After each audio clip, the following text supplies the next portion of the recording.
Good afternoon.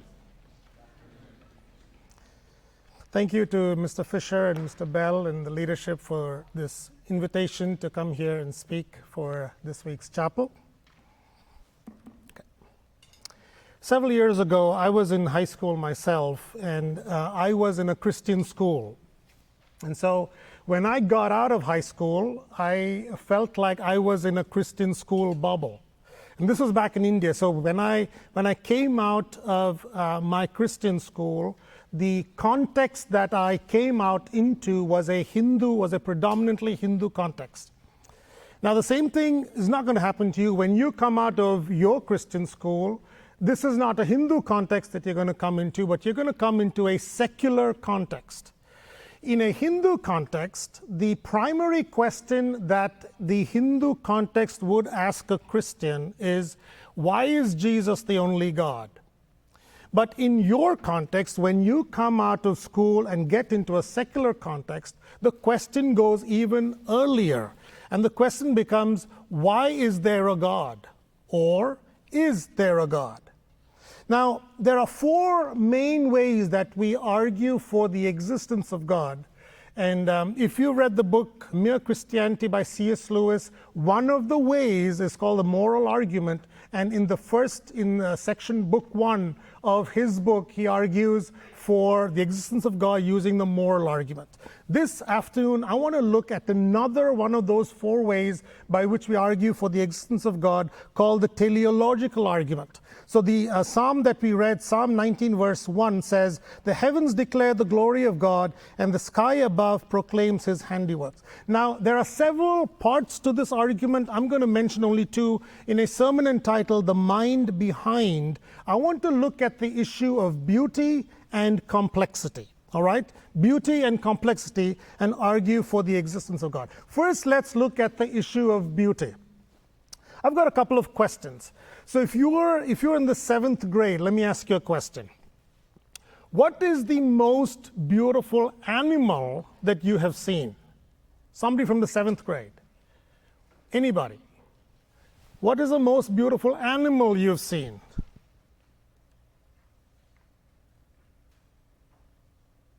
A flamingo. Wonderful, wonderful.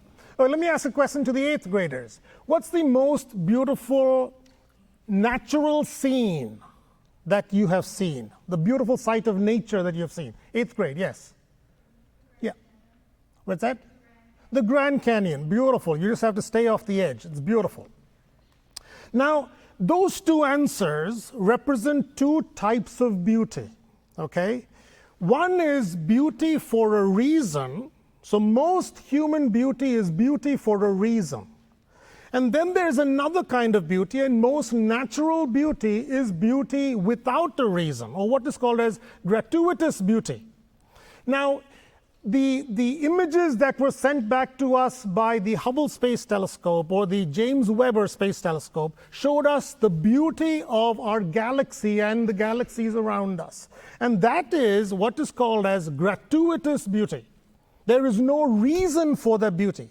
Which raises the question, why is there beauty at all? Why do we think that beauty is good? And to answer that question, I'm going to talk to you about matter. There are two qualities about matter, and whatever you see around you is matter. Okay? There are two qualities of matter. One is called the primary quality of matter. And this is what you study in physics and chemistry, where matter has mass, it's got energy, it's got charge, it's got wave, frequency, amplitude. Everything that you study in your science class about matter is what is called as a primary quality of matter. But there's a secondary quality of matter which has to do with our 5 senses. Whatever we sense from matter is a secondary quality. So for example, color and sound and smell and texture, all these are secondary qualities. So let's say that you gave me a bar of chocolate. And you tell me, okay, here's a bar of chocolate. This is a rectangular bar of chocolate with some square subsections in them.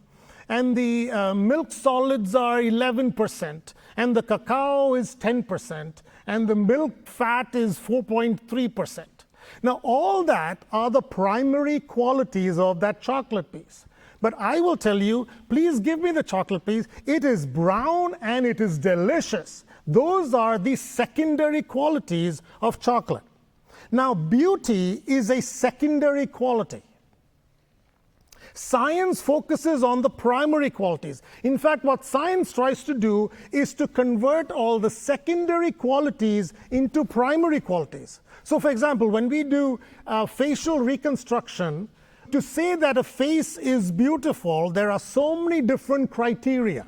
And we divide the face vertically into thirds. From the hairline to the eyebrow is 1/3. From the eyebrow to just below the nose is another third. From just below the nose to the bottom of your chin is another third. So there are thirds, horizontal thirds. And then there are vertical fifth. The nose is the middle fifth. The 2 ears are the side fifths. And in between is the center fifths. And so we do all these calculations, and those are the attempt to try to make what is beauty a secondary quality into a primary quality. But science cannot explain a secondary quality like beauty. Back when I was in 10th grade, as we were studying in our chemistry lab, we had sodium, potassium, and calcium. So we took sodium and we burnt it, and that would burn with an orange flame. And we took calcium and we burnt it, that would burn with a red flame. We took potassium and burnt it, that would burn with a purple flame. And if you mixed all the three together and you burnt it, it would be a beautiful flame. But science cannot explain why there is beauty. Why does gratuitous beauty exist?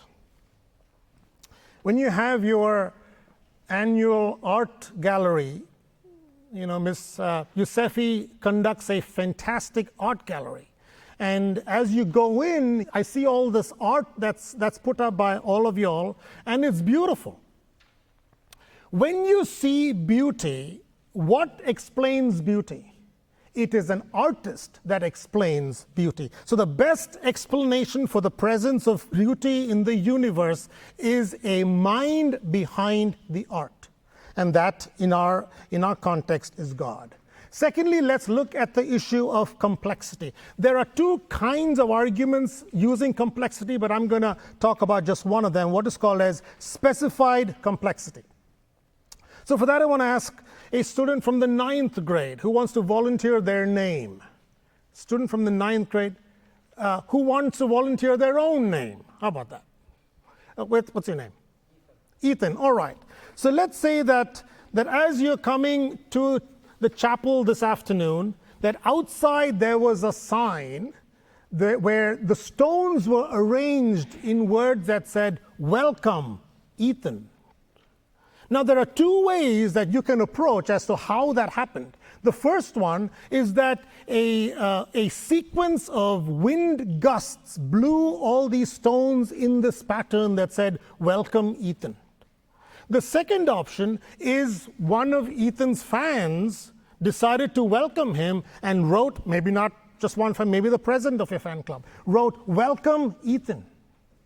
Now, we all know intuitively that if there was a sign that said, "Welcome, Ethan," it's likely to be a person rather than a random gust of wind. But how do we objectify what is an accident and what is intentional? Mathematician and philosopher by the name of William Dembski, he looked at cases in which insurance companies, the police, and forensic scientists, they were trying to find out when a fatality happened on the road, whether it was an accident or intentional. So he studied all these cases, and he came up with 3 criteria to say whether an event is an accident or intentional. And these are the 3 criteria. Bear with me as I go through them real quick. The first criterion is that it did not need to happen, what is called as a contingent event. A contingent event is different than a necessary event. A necessary event is something that has to happen. So, for example, if the temperature dropped below 32 degrees Fahrenheit, water necessarily has to turn to ice, right? There's no option. It's got to turn to ice.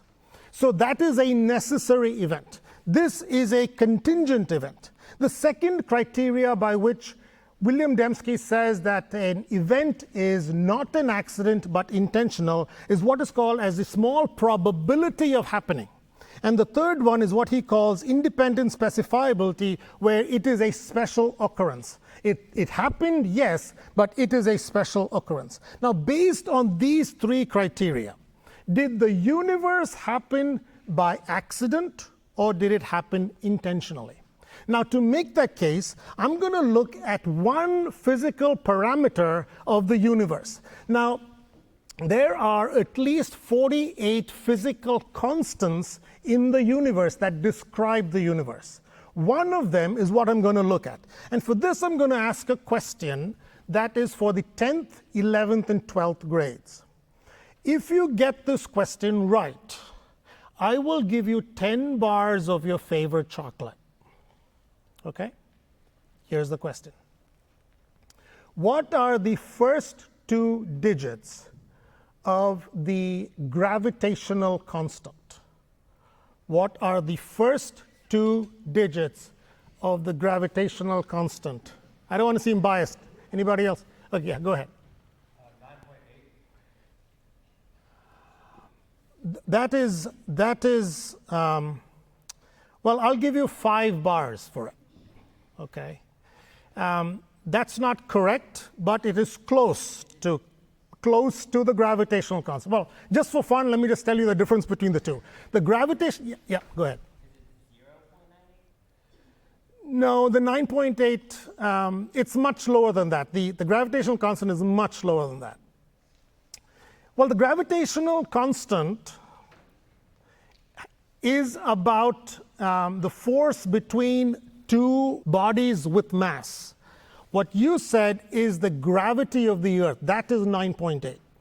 So gravity of the Earth is based on the mass of the Earth and the what is called as a centrifugal force of rotation of the Earth. Okay, so that's 9.8. But the gravitational constant, it is a constant that describes the universe, has been used by Newton and by Einstein in their theories. Now, the gravitational constant is 6.67 times 10 to the power minus 11. Now, if you know anything about numbers, anything that is multiplied by minus 11, that means that is in the denominator, correct? So 6.67 on top, which is the numerator, and the denominator is 10 followed by 11 zeros. What that means is that it is a very, very small number. Now, to show you how small it is and how important this gravitational constant is, if we double the gravitational constant to 1.3 into 10 to the power minus 10, life on Earth would be impossible. The universe would cease to exist. And just to show you how small that number is, let's say that I drew a line from where I'm standing to the wall directly in front of me. Okay? I drew a line from where I'm standing to the wall directly in front of me. And we divided that line in half, and fourths, and eighths, and so on. And we divided it into 10 billion segments. We took a line from here to the wall and we divided it into 10 billion segments. And if I increase the gravitational constant by 1 segment, life on Earth would be impossible.